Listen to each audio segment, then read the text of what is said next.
Voy a comenzar. Bueno, y se llama Comer y Aprender en Malalmawía.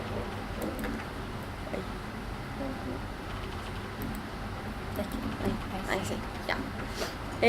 La tarde del 9 de abril se reúnen casi 100 personas en la escuela Malalmawía. Entre padres, profesores, niños y miembros de la comunidad se han reunido para tener una importante reunión. La tensión se respira en el aire, la gente ríe y conversa nerviosa, los niños corren. En esta instancia asiste el director municipal de educación. En la reunión se van a tratar una serie de inquietudes que fueron a presentar los apoderados en un encuentro anterior. Esta instancia ha sido cuidadosamente pauteada por algunos de los dirigentes el día anterior y es conducida por 2 jóvenes miembros de la comunidad, un profesional mapuche y una apoderada y dirigente. A 2 semanas de iniciar el año escolar, los niños no han recibido su alimentación y los preparativos para enfrentar el duro invierno aún no están finalizados. Los padres se preguntan, ¿dónde está la alimentación? ¿Por qué no están los cañones de las estufas? ¿Cuándo pasará el camión con la leña? ¿Podríamos contratar a profesores que faltan? Las respuestas negativas de la autoridad se suceden. Queda en evidencia que ninguna de las peticiones será satisfecha. Una y otra vez es la misma respuesta. Eso lo tendrá que decir el alcalde. El alcalde se ha mostrado en numerosas ocasiones poco dispuesto a colaborar con la escuela debido a diferencias políticas con el director y algunos de los profesores. Por lo tanto, esa respuesta equivale a una negativa. El ánimo de la sala se exaspera. Comienzan las pifias y los abucheos. El pic del descontento se alcanza cuando llega el punto final del encuentro. En la reunión, en la reunión del día anterior, los apoderados han decidido rechazar la elección de un nuevo director para la escuela y demandan la realización de una nueva elección en la que los padres puedan participar. El director municipal de educación y el nuevo director de la escuela se miran sorprendidos. Este último le pide a la comunidad que por favor lo deje al menos presentarse. Los conductores de la reunión se niegan, los asistentes se ponen de pie y se van. Algunos dejan la escuela y otros se quedan y comentan. Algunos de los presentes empiezan acaloradas discusiones entre padres, profesores y otros. Siguen al director municipal de educación y al director, quienes se esconden en las salas asustados por el griterío. Explota así el conflicto que nos mantendrá ocupados por los próximos, ya van muchos meses, desde abril hasta ahora, y que encuentre una resolución temporal en la designación de un administrador provisional por parte del Ministerio de Educación, pero cuya resolución definitiva todavía es incierta. Esta presentación está en base al material etnográfico de un trabajo que ya lleva 14 meses y se encuentra aún en curso en una comunidad indígena de Lonquimay, como parte de mi tesis de doctorado. Esta tesis originalmente se enfoca en emociones, se enfoca originalmente en nociones y prácticas sobre el cuidado de niños, ¿no? Poniendo énfasis en discursos, creencias sobre las emociones, la formación de personas y el parentesco. Inicialmente el tema de la educación formal estaba fuera de mi interés, pero a partir de los eventos ocurridos que acabo de relatar, no pude hacerme la loca con este tema y además como un elemento importante en la vida cotidiana de los niños de la comunidad, que es lo que más me interesaba. Esta comunidad... Ay, no sé cómo se avanza.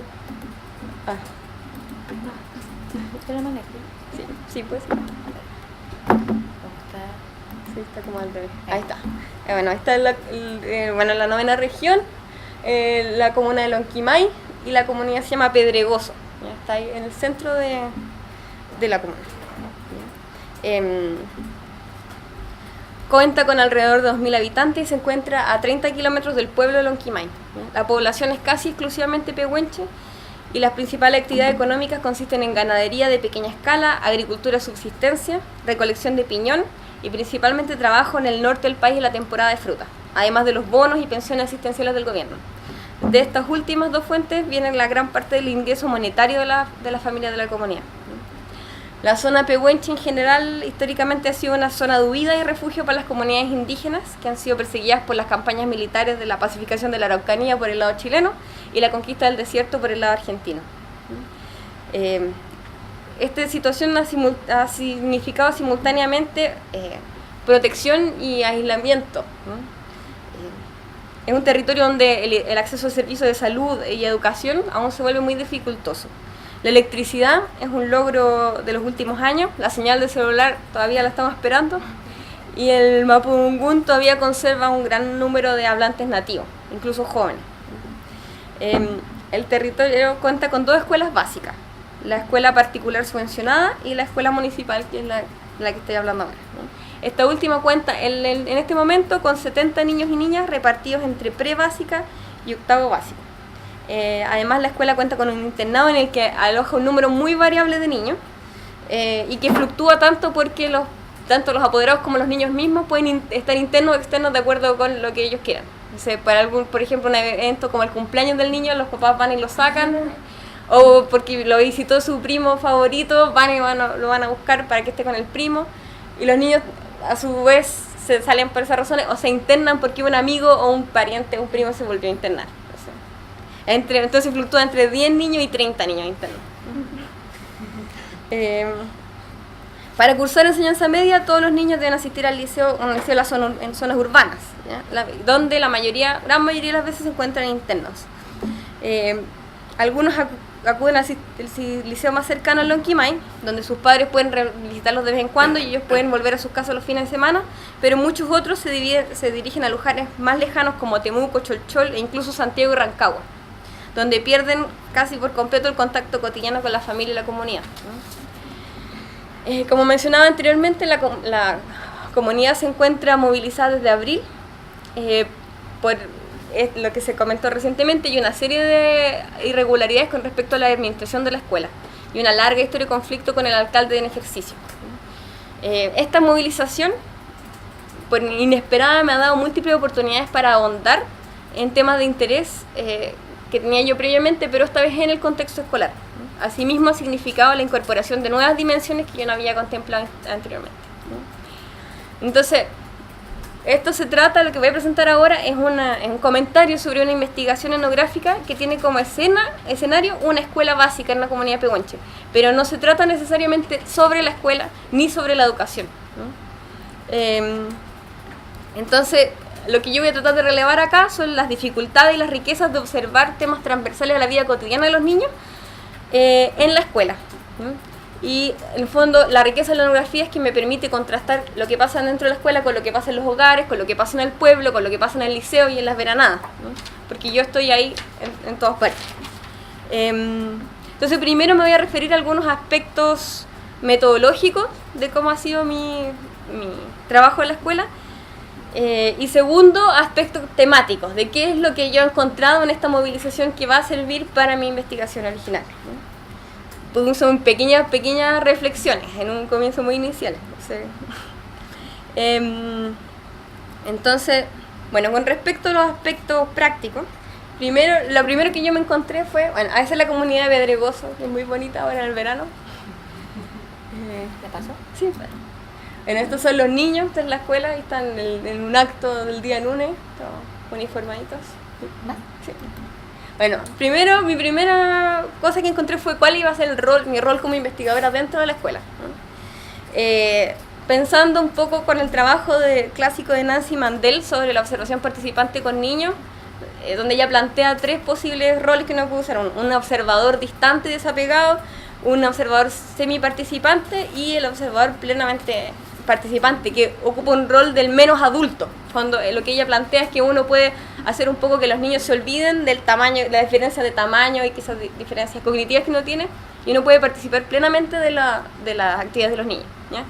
Al llegar a la escuela, sin embargo, esto se hace muy difícil porque la asociación primera que hacen los niños cuando ven un adulto, y además un adulto que no es de la comunidad, es profesor.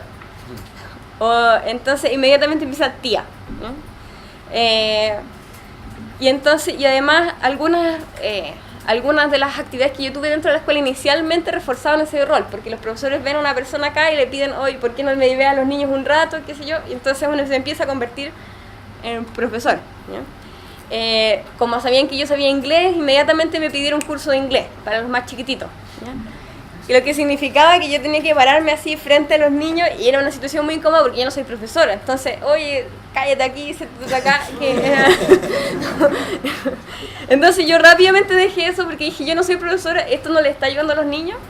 Y lo que dije fue, yo prefiero ir en la tarde y sentarme con el niño como está ahí y enseñarle, resolver las dudas de los niños que quieran, ¿ya?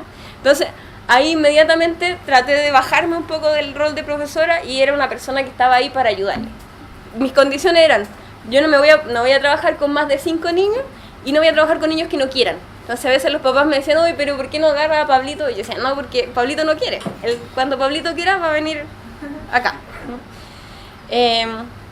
Otra manera que yo descubrí de un poco suavizar mi rol de autoridad con los niños es mi participación dentro de la casa. Yo tengo muy buena relación con la familia, yo vivo con una familia, y estoy todo el tiempo ahí. Tengo muy buena relación con esta familia, entonces me empecé a meter un poco en los roles de parentesco que me correspondían por estar en esa casa. Es una casa que, por mi suerte, tiene 7 mujeres de distintas edades y yo quepo dentro de uno de los rangos de edad de las hijas. Entonces, por ejemplo, las niñas menores no me dicen tía, ni las primas, ni los primos, nada. Entonces, la gente que pertenece a esa red de parentesco me trata como si fuera un pariente. Entonces ahí yo siento que el rol que empiezo a ocupar más es el rol de una tía joven o una hermana mayor, ¿no?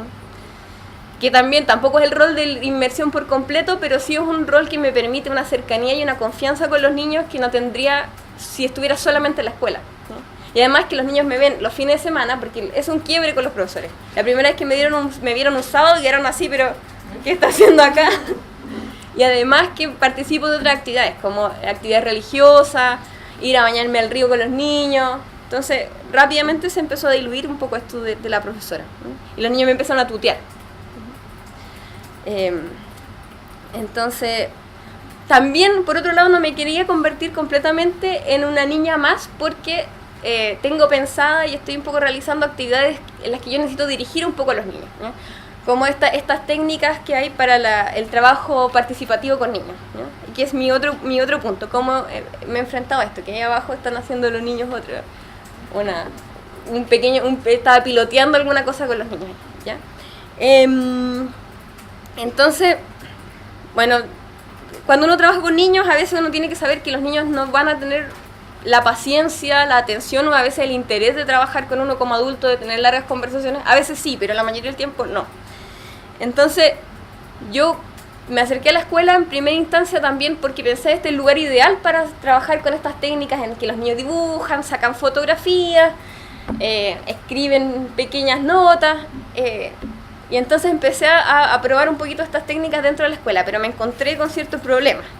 Que primero que los grupos son demasiado grandes. O sea, demasiado grande, me refiero a 15 niños, 20 niños. Tampoco es tan grande, pero ya es suficiente para que se me empiezan a perder y tengo que de nuevo entrar en el rol de la profesora de, oye, dibuja, y tampoco es la idea, ¿no? Además que los niños no son necesariamente, los grupos de niños no son necesariamente afines, que eso es otra cosa que yo encontré. Los amigos entre sí no son necesariamente los compañeros de curso. Muchas veces, la gran mayoría de las veces son los primos. Entonces, a veces los grupos que mejor trabajan juntos son de distintas edades. Yo no los iba a pillar en la misma sala de clase. Además, los niños sienten mucha vergüenza de hablar en público. Les da mucha vergüenza. A veces me hacen unos dibujos muy bonitos, pero después no me quieren decir nada de qué se trata, nada. También un problema grande es que a veces sienten que están siendo evaluados. Entonces yo les pido que me cuenten algo, me cuenten un cuento y me preguntan, ¿está bien? Y yo le digo, sí, está bien. Todo. Entonces, tampoco quiero entrar en un ambiente en el cual ellos sientan que yo espero cierta respuesta de ellos, más que lo que realmente quieran decir. Entonces, con respecto a esto, lo que yo voy a tratar de hacer, o lo que estoy haciendo, es organizar talleres para el verano, que no tengan más de 10 niños, y ojalá sean parientes. Entonces, así a ver cómo me va a funcionar con esta otra expectativa, con esta otra modalidad. Lo otro con lo que yo me tuve que enfrentar es con las expectativas de los niños, ¿ya? Y de los niños no solamente, sino que de los apoderados, de los profesores, ¿ya? Muchas etnografías que yo leí, por ejemplo la de Gillian Mann con niños congoleses, encuentran con el problema de que la gente les pide dinero. Yo por suerte no he tenido ese problema porque a mí siempre me perciben como una persona que no va a tener dinero para ayudar. Entonces, sí, como estudiante, ando a pata, tomo el bus en la mañana, claramente no tengo dinero. Entonces, Lo que sí siempre me piden los padres, por ejemplo, es asesoría. Ahora al final de año los niños de octavo básico van a buscar un liceo, entonces yo estoy ahí en internet buscándole los puntajes SIMS de los liceos alrededor, o cosas que a ellos les interese para que cuáles tienen furgón, qué sé yo. Eso me piden. Apoyo con las tareas para su hijo. Entonces yo también les dije como en el fondo la condición es que los niños quieran que yo los apoye, si ahí yo lo hago. Y además arbitrar ciertos problemas internos que ha habido un poco con la movilización, como a ver, ¿qué es lo que piensa tal? ¿Qué le parece? Bueno, los niños sí esperan dinero de mí. Y yo aprendí a no ir a la escuela con dinero porque era demasiado conflictivo, y entonces hasta el punto que una niñita me dijo, tía, usted nunca tiene plata, ¿para qué trabaja entonces? ¿Ya? También me piden que participe de sus alianzas y su enemistades a veces un poco, mire, también muy interesante, unas niñitas me preguntan, tía, ¿usted es mapuche o evangélica? Así, para saber dónde ubicarme. Y ahí otra cosa que tengo que mirar. Y lo otro es que la expectativa que tienen de los profesores, también ha sido otra cosa con la que tengo que trabajar, porque ellos esperan que me ven a mí como otra profesora también. Entonces esperan que les cuide a los niños, que les enseñe inglés, y también yo he tenido que un poco decir, no, esto no es mi tarea. Bueno, rápidamente, como las primeras cositas que he visto yo como en términos temáticos. Luego de este episodio que yo relaté al comienzo de la toma de la escuela, un montón de mamás empezaron a aparecer, no se sabía qué iba a hacer, entonces qué iba a pasar, fue una decisión espontánea. Entonces las mamás empiezan a aparecer todos los días en el frontis de la escuela, porque ya que ellas han echado al director nuevo de la escuela, no quieren que vuelva a entrar. Entonces físicamente se ponen ahí y hacen esto, tejen, toman mate, conversan, están ahí y nadie sabe muy bien qué es lo que va a pasar después. Entonces ahí también surge mucha conversación interesante, ¿no? Y ahí en ese encuentro empieza a aparecer un petitorio, ¿ya? Además, una cosa importante, ellos no querían que los niños perdieran clase, entonces fue una toma, pero con los niños yendo a clase se dejaba pasar a los profesores, se dejaba pasar a los niños, pero cualquier otra persona no. Entonces, para eso está la mamá. Y a los niños les cargaba que estuviera la mamá y todo el día, era lo peor que les podía haber pasado. ¿Ya? Entonces, bueno, el petitorio, para hacerlo cortita, tenía muchas cosas, como por ejemplo la proyección en el futuro de un liceo en la comunidad para que los niños no se fueran, porque hay bastantes niños. La otorgación del estatus de escuela bilingüe para la escuela. La elaboración de planes y programas, por ejemplo, a ella les interesaría mucho saber como otras experiencias de historias alternativas que se puedan contar. Y esto que para mí se enmarca mucho en la lógica del movimiento indígena internacional y de los convenios internacionales sobre educación indígena, pero además tenían otra demanda que a mí me parecía que se escapaba un poco de eso, y era que querían echar a las cocineras de la escuela.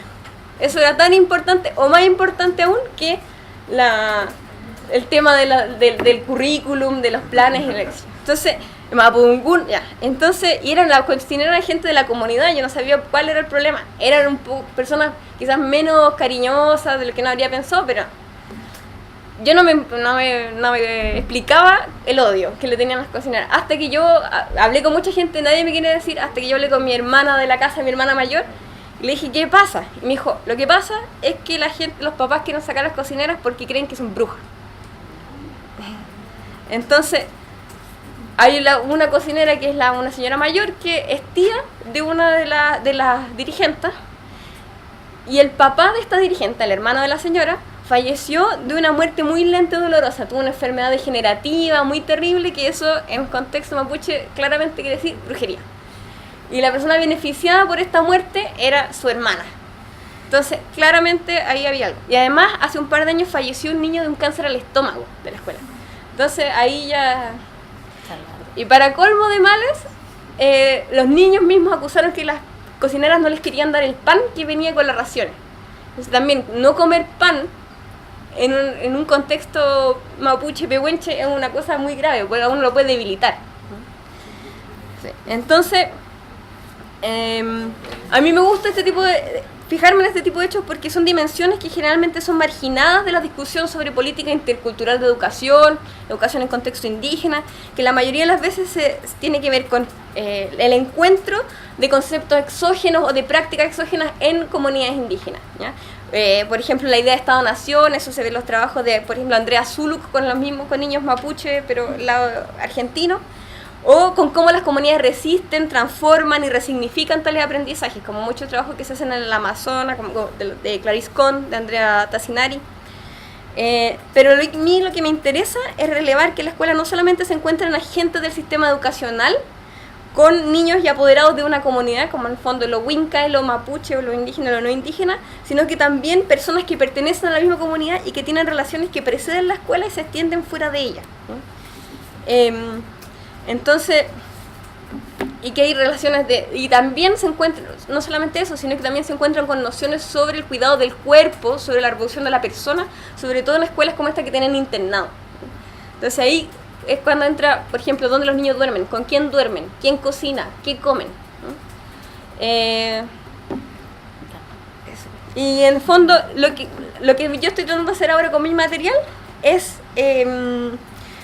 mirar la escuela como un espacio de intimidad, ¿ya? Seguir esta literatura que hay sobre antropología quizás del cuidado, de la cotidianidad, de la convivialidad y la intimidad, esta línea de Johanna Overeem, para observar qué es lo que pasa en el interior de un internado, por ejemplo, o en la sala de clase, o en los recreos. Eso. Gracias, Gabriel.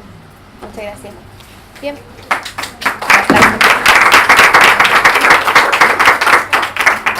Invito entonces a que pasen acá. Voy a apagar el proyector para que no moleste la calefacción.